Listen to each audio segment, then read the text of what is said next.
We are back. New York City Baseball, past, present, and future. I'm Ralph Tyko with the Comfortably Zoned Radio Network and the co-hosts of the show, both of them in studio, Marty Rose and Robert Deininger. Hey, guys. How's Ralph? it going? Good. Yeah. We're all together. I want to make this the kind of show that we've been doing, just informing, and I have a fear, and I don't know what to tell you, Mert. I have a fear that the Mets are going to call up Tebow in September. Well, with all their outfielders gone, they can make a case. We've got to fill the outfield. We've got, especially if there's another injury or two. Yeah, well, do you think that's a possibility? a couple of weeks ago, I might have said yes, but okay. The more I think about it, his statistics have been progressively getting worse. He really doesn't show much. I mean, just to put a few people in the ballpark, I really don't think so. Plus, that's what it would be. Admittedly, you're admitting that he doesn't really deserve a call-up. No. Okay. So if he also works for the SEC network doing college football, and that's right. Starting. So they go right to that after the Class A season is over, which is pretty soon. Well, I think that's today, unless they're in the playoffs. Okay. So yeah, I'm not sure about that. But I think if they did call him up, that would be a blatant show that it is a dog and pony, show, whatever, and that would really be depressing. Yeah, but another thing is they'd have to find a spot on the 40-man roster. And I know they lost a lot of guys that they traded recently, but I think some of the guys that they picked up in those trades went on the 40-man roster. So, since that is involved in it, I really don't think they're going to do that. Okay, fun. I just think it would really be depressing. But on an up note, and then we'll get to the Yankees, Marty, because yes, our season is gone. Yes. Let's face it.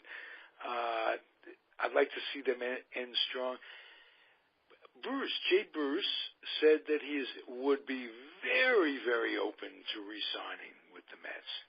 Of course. And of course. Yeah. I think that would be terrific. Especially considering that Conforto, Bruce, right, Lagares on the bench, Nemo on the bench. Let me tell you something though about Conforto.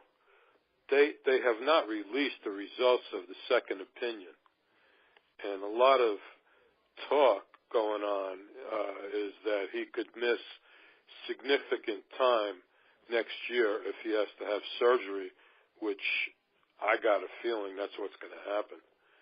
So I guess they went for the second opinion because the first guy recommended surgery.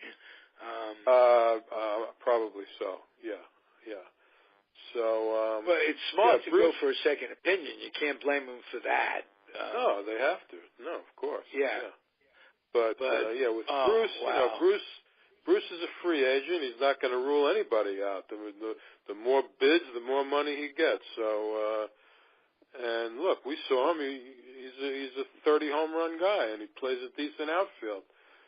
And he also seems like the kind of guy.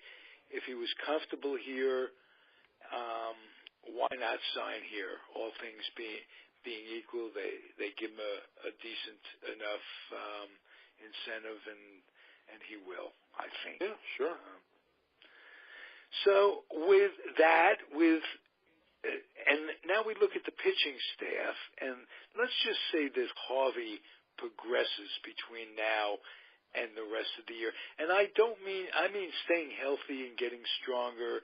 And he doesn't necessarily have to be the old Harvey, and we don't know what the hell the old Harvey was anyway. But now you have Thor coming back. You have deGrom, who is absolutely the most solid of all of them. And you have Wheeler. I don't know about Wheeler. He's always hurt. Wheeler's always hurt. Matz is always hurt. I know. I can't count on Matz or Wheeler, to tell you the truth. But I will say that the last few times that Montero has pitched, he's pitched pretty well. Yes, he has. And, they were saying that, in his personal history, that he didn't even start playing ball till he was like 18 or something like that. Really? So he could be like a late bloomer type of guy, where maybe he's just finally found it. Since the All-Star break, he's been very good. So, I wouldn't rule him out. He looks like, him and deGrom are the only healthy guys really on the team. This Flexen guy, I don't think is ready. I mean, he came up from Double-A. He doesn't look like he can get a swing and a miss when he needs one. So right. I wouldn't be surprised if he. You could tell what an organization thinks of their prospects by the upcoming Arizona Fall League season, who they put on the roster. So for next week, let's look into our respective teams and see who's playing in that and follow those guys. Okay. I think they're, all things considered, Cabrera on the bench as a utility guy, Ramos and Familia in the bullpen, which leaves them pretty. I look at Ramos as pretty much the same kind of guy as Reed in terms of what he's accomplished and what have you. Mm-hmm. Two solid guys. I'm looking. Blevins will be back, I'm sure. Blevins will be back. Gives them a pretty good bullpen. You still this kid you'll still see who they can sign as free agents. We need a third baseman for sure. Well, absolutely. I mean, yeah.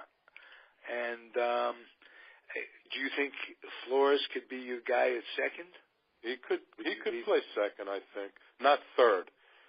Definitely not third. Because he rated out last in the major leagues at third. Yeah. So. And then Marty, the shortstops that aren't named Rosario coming up, Cecchini, Reynolds. Talk about them. Just a little blurb on them, Marty. Well, we haven't seen that much of Cecchini, really. Reynolds has been up and down like a yo-yo, so many times. I don't see him as more than a utility player, Reynolds. And right. He's pretty I don't versatile, know about though. Cecchini. Yeah, Cecchini I just haven't seen enough of. So I don't know. From what I've seen, he's just looks like another utility guy. Unless he gets a chance to play every day, and then we see what he can do. But I don't know if we're going to get that opportunity or not. Okay. Pretty darn good analysis, Marty. Thank you very much. Sure. Now, Robert and the New York Yankees, who were just stunned by Cleveland the other night. Judge, they had him as day-to-day, and then he plays the next day. He played one game in that doubleheader. Is his injury serious? No, I think Drury just wanted to give him just a little rest. They did move him down in the lineup tonight, batting sixth in the order. Okay. I think it has more to do with his struggles than anything. All right, so injury isn't a factor in that case. Sabathia's been very decent overall. Yeah. Kind of 10-5 coming in tonight. Yeah. Wow. That's one that surprises me. You can't tell with pitching. Both with the Mets, there's just no way to predict from year to year. Bullpens, you set them up right, and it's just very difficult. It's a crapshoot with pitching, and it's what makes baseball interesting, I guess. Man, he's been their top pitcher following a loss. He's been good. He's been great for them this season. Yeah, so I give him a lot of credit. Gardner, we didn't give him too much play last time we analyzed the Yankees. He's a pretty solid, good all-around ball player, isn't he? Yeah, I mean, he's got 81 runs scored in the season. He's going to get over 100 runs, and he gets on base. He's got 54 walks. His on-base percentage is 3.5. He's had a good year, solid year. Yeah. What do you see up and down for the Yankees prospects to catch Boston? Right now, yeah, I mean they would really have to sweep Boston just to get to within 2.5. Right now, I was looking at the wild card standings, and they're a half game up on the Twins for the top spot, with the Angels and Orioles right on the outside, knocking on the door. So they gotta take care of themselves and just keep a hold on that wild card right now. I think the division might be a little bit out mentioning there. the Angels, as my mind drifts a little bit, Louis Pujols. Louis Pujols. How many home runs? 611 home runs. Where's the press on this? And I know. There's never been any allegations of steroids. If you want to contribute it to that, the lack of press, or do people think that he does drugs, Marty? Not that I know of. Yeah. Okay, Robert, have you ever heard of anything? No, like that? No. Then why doesn't he get the publicity? He's like 7th. He just tied Tomei. And he's 3 RBI short of tying Willie Mays for 10th all time. Whoa. Yeah, he's got 1,900 RBIs for his career. So why the deathly silent press about this? I mean, when he went over 600, we didn't hear much about that. Ties Tomei, we don't hear much about that. I'm just thinking back to when McGuire and Sosa were going at it, and this, that, and the other thing. You'd hear about it every day. Yeah. Has the home run become commonplace in baseball? It has. Definitely. Yeah. It's a shame, in those days, the numbers were new in those days with McGuire and Sosa. The numbers had never been reached before. So, the seasonal numbers anyway. Right. And the 600 home runs is a terrific milestone. I mean, there's no question the guy's going to the Hall of Fame, but he's not reaching numbers that had not been reached before. So, right. And maybe it is the Anaheim. Maybe that's part of it, being out there. Right. By the way, they picked up Justin Upton today. So incredibly important. I wouldn't say important. Maybe that's not the word, but so influential in terms of people's mindset of who's playing. I wonder if guys like how Mattingly would be rated if he, say, played in Kansas City in his career. Yeah, that would be interesting. Yeah, and vice versa. You could look at Brett, who, Hall of Fame guy, but really didn't get the publicity that he deserved, perhaps. And if he were playing in New York, would because, for instance, Nettles gets a lot. Maybe is it the book written about him, this, that, and the other thing. But I thought those two players were pretty much on a par offensively, and I don't think Brett was that far behind defensively. And you don't hear much when you look back. You don't hear much about Brett when comparisons are made and this, that, and the other thing. That's just Well, he was great for average, but he wasn't a power hitter like a guy like Mike Schmidt. To me, I think Mike Schmidt is the greatest third baseman of all time when you put everything together. Right. I mean, that's my opinion. But you know what always comes to mind for me, Marty, is his first year when he hit 198 playing all year, and tough crowd to play in front of.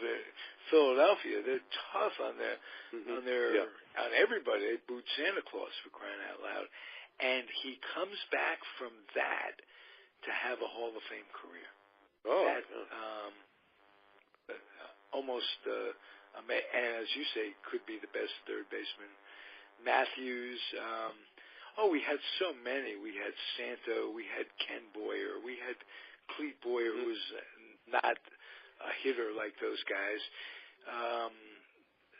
His brother Ken was, of course. And we had Dick Allen played a lot of third base in our day.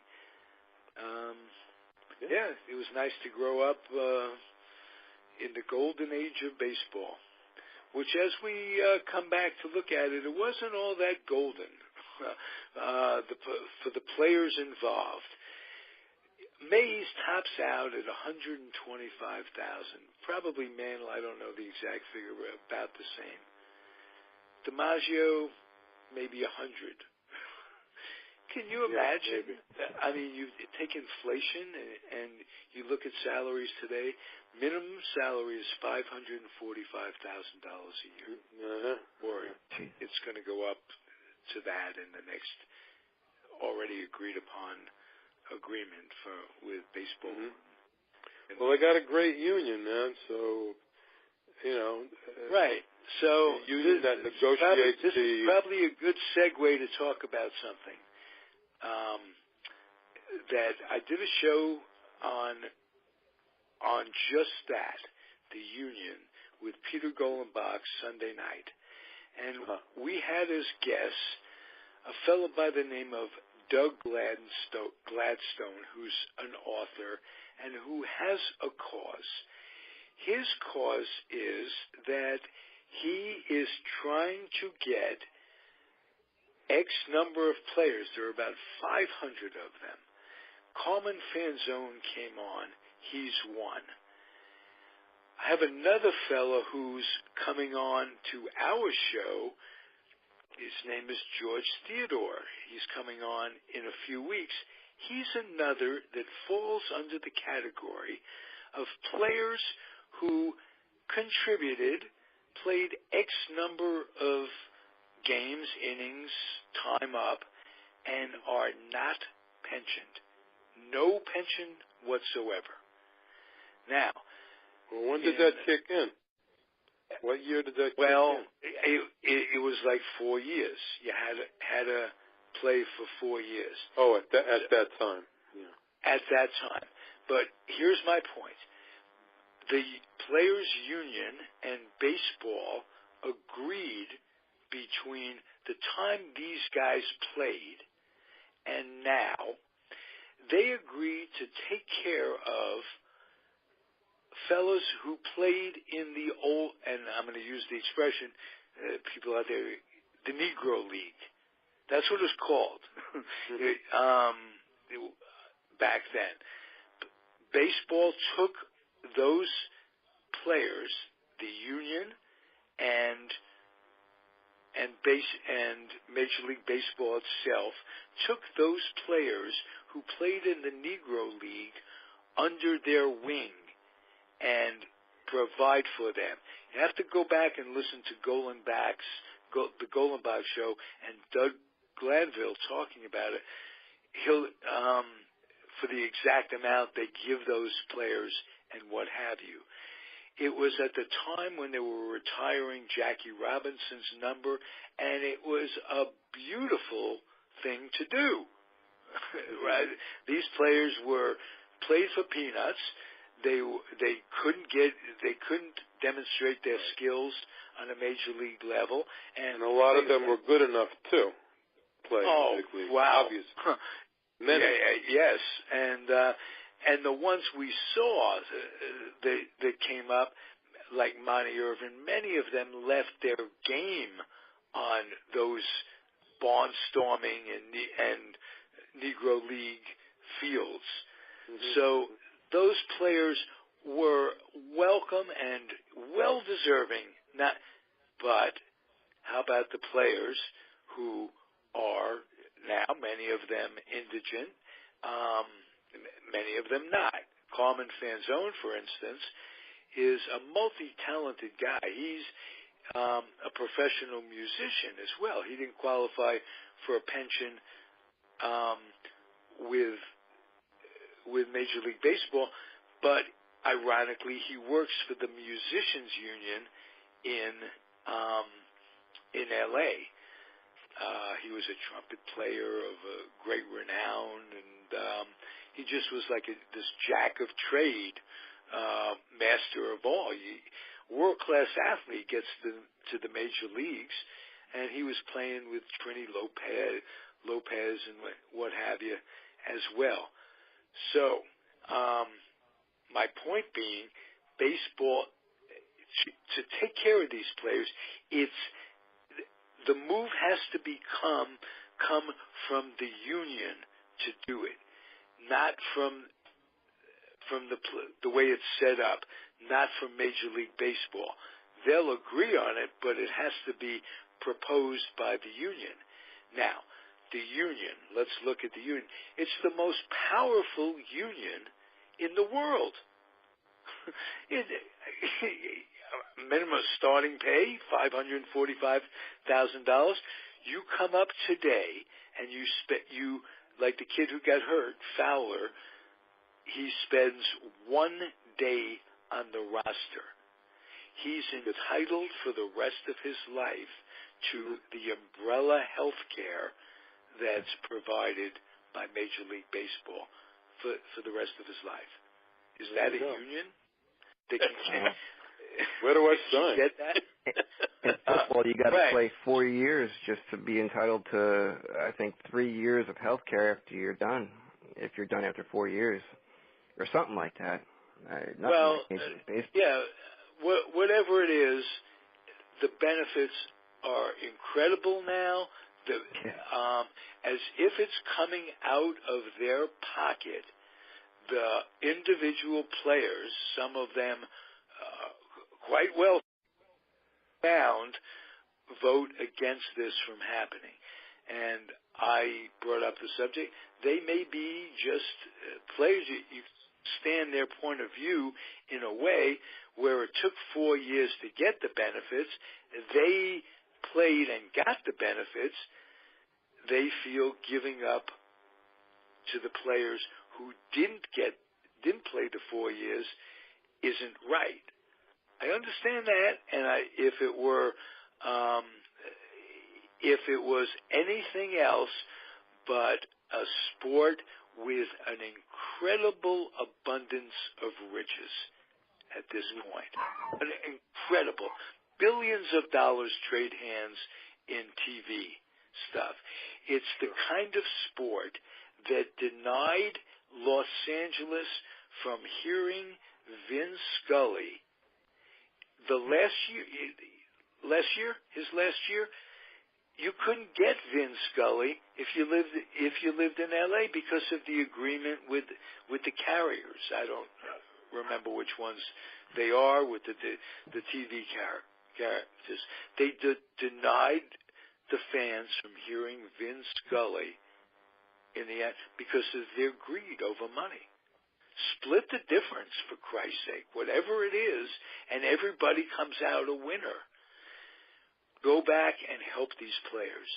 So I want everybody out there to listen to the show on the Comfortably Zoned Radio Network that I posted earlier in the week.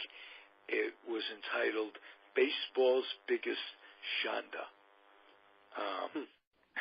And that's what I think this is. So we're going to have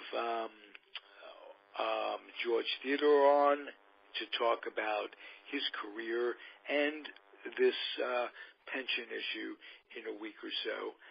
And that's my spout for the week. The greed of the unions and baseball coincides with greed you feel in big business. Look, and in the church, Joel Orenstein. You got this flood in Texas. Yes. And it's been in all the papers. Joel Orenstein shuts down his mega church saying, there's no safe entrance way to get in. They had a journalist, a reporter, goes out there with a camera. There was indeed a safe way to get in. And he shut down his church to take people in who were displaced. Until they shamed him into it. Yeah. Pardon? Until they shamed him into it, and then he had to change his mind. Yeah, right. After it did. Exactly. Yeah. But there's a big thing. I love the idea of Christian, the word Christian, until you capitalize it sometimes. Well, that's what this guy does. He's one of those televangelists, right? He goes on TV preaching for money. Yeah. And he writes books, and his wife writes books about how wonderful it is to be with him as a maid. And they, if you look at their demographics, if you happen to be either not white or gay or anything else, you're excluded from these people. And that's a lot of the hatred, a lot of the polarization. And I'm not just talking church, I'm talking synagogue, mosques as well. The polarization is magnified once you get in there, and they don't go down and say, exclude this one, exclude that one. It's all on a wink and a nod in any religion, anything organized. I'm not taking anything away from a belief system, but when you have to pay, when we were kids, I think that was the first thing we laughed at in life about how things were is we happen to be Jewish, and my family was not observant, and they did not go to synagogue. But those who did, those families who did, paid big bucks to pray on the high holy days. Yeah, right. I could. You got a ticket, buddy? Yeah, sure. No, seriously. Yeah. Really? My God. Ticket to get in. Yeah. I just could never. My early years of being formed to what the thing was. My father was an atheist. He escaped the war. He saw what went on. He lost his family. He said, "There's no God. Or if there was, I can't." I don't think he considered himself an atheist. Maybe an agnostic. I can't worship a God that would do this, that, and the other thing. I am sure my mindset was formed along those lines. But I do remember going, how about the poor? You remember the Peter, Paul, and Mary, the rich, the rich shall die and the poor shall live, or the poor shall, whatever it was, going to church. It's crazy. It's crazy. Church, synagogue, whatever it is, and so that's how life is. Well, how did I ramble on about all this stuff? Yes, I know it's important. Tend to do that, Ralph. You do. Yes. Yeah, I tend to do that, but it's always have, huh, Mert? Yeah. Once you get on something, yeah. Yeah. Well, I'll tell you where it all stems from: the greed, the institutional greed of baseball, the institutional greed of big business, the institutional of government, the greed of governments. I can't tell you how much money the Democrats take from the NRA. The Democrats. So, in the face of it, with all the killings, with all the violence on the street, they can't agree to forego some of that money and just say, hey, wait a minute, we got to stop this with the guns. We got to get the guns off the street. We got to pass stuff. It's crazy. Ralph, since I've been living down here, at least get the magazines off the street. I don't want to start anything. People should. I'm just saying. Since I've been living down here, it's just something I'm not used to. In New York, you can't carry a gun even if you had a license. They'll arrest you. Here, who's the football player?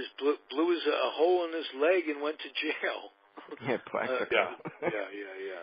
Well, here there's like shootings every day, and there's gun, in your Sunday newspaper where you get all the ads, there's gun shop ads and gun shows, and it's just people are different down here. Yeah. Well, part of it is it's the South. It's regional on some level. I'm sure it's not as bad as Georgia along those lines. Maybe it is. I wouldn't know. Well, northern Florida is, it borders on Georgia, so we're like less than an hour from the border of Georgia where I live. So. Okay. Let's get back to baseball for 1 second. What I really wanted to find out from Robert was his analysis of how Sanchez has been overall, offensively and defensively, how he's progressed defensively over the year, if he has, and what do you think of his overall numbers, given his incredible last year, his incredible rookie year? Yeah, well, he just hit a home run to tie the game at one apiece. But on the year, he's batting .270 with what is it? Let me see here. Hold on. He's batting .271 with 27 homers and 75 RBIs. And he missed a month of the season to start. And and defensively, he's had his troubles this year with pass balls, but.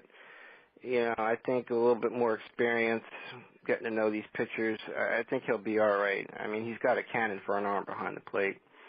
Yeah, I've seen a bunch of Yankee games lately. In fact, the Red Sox game is on here now. The whole Cleveland series was on, either on ESPN or MLB down here.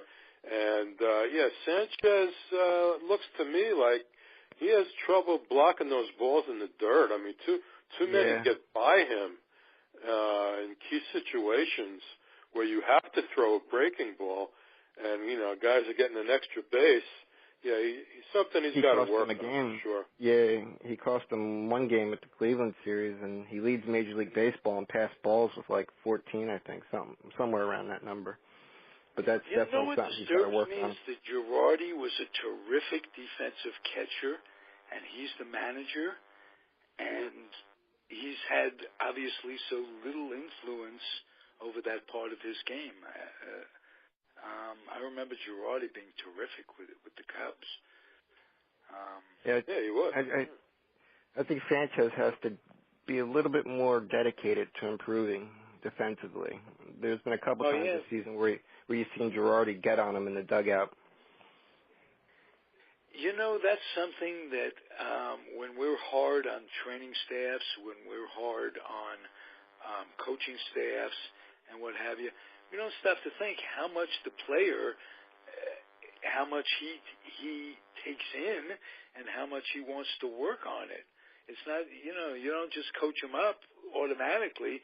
They've got to be receptive to that. And sometimes when you're making $545,000, you may look over and say, wait a minute. I got here. I'm doing this. I'm good enough to do that. And you don't take coaching all that well. And that's something that I have to think about more training. How much dedication, how much. Like all year I've been saying, God, all these injuries. The trainers have to be held responsible. But I'm coming to think that maybe some of the players' dedication, like Cespedes and what have you, how much training does he put in? How much does he? He may put a lot of weight training in, but does he put stretching in? And how much of these hamstring injuries are caused because of overtraining and legs getting bulky and muscle mass, restricting circulation and what have you, and that's how injuries are caused. Basically, these heavy-legged guys who helps with power, but it's got to be some in between.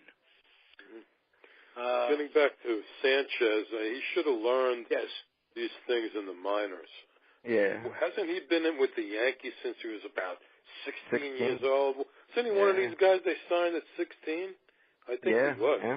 Because we've been hearing about him for the last, 6-7 years, until he finally gets to the big club. He should have learned these defensive skills more in the minors. But like you said, Ralph, maybe he just didn't put the time in. Yeah.